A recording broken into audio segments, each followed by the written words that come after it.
So moving on to the next question, which is asked in test series 2 for W and IN from the subject measurements, is of 1 mark. It's from the topic CRO. So here a 1 volt signal with a source resistance of RS. So a signal source which is having an internal resistance of 600 ohms and 1 volt signal is connected to a CRO through a coaxial cable shown in the figure. The CRO has an input impedance of RA equal to 1 mega ohm. So the CRO has an internal resistance of 1 mega ohm and a parallel capacitance of 30 picofarad, and the coaxial cable capacitance is 100 picofarad.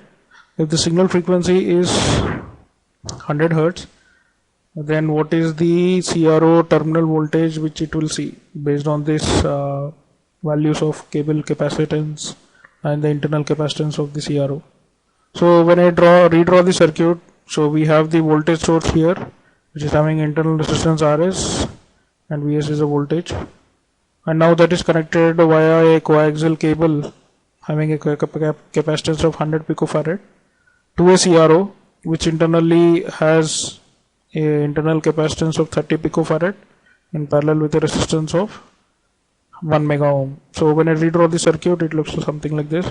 So now here I can clearly see the coaxial cable capacitance and the internal capacitance of the CRO are in parallel. So the equivalent capacitance is nothing but the sum of both the individual capacitance, which is 100 plus 30, which is 130 picofarad. And when I calculate the impedance of the capacitance, which is given by 1 by 2 pi fc, so which comes as 12.25 mega ohms, taking frequency as 50 hertz, and the C the one with the value of C as 130 picofarad, it comes as 12.2 mega ohms. So here we can clearly see that the impedance of the capacitance is much greater than the source resistance of the voltage and internal resistance. So here it can be treated as an open circuit and you can neglect the capacitance here. So now the circuit is purely a resistive circuit with RS and RA in series. So both of them go off.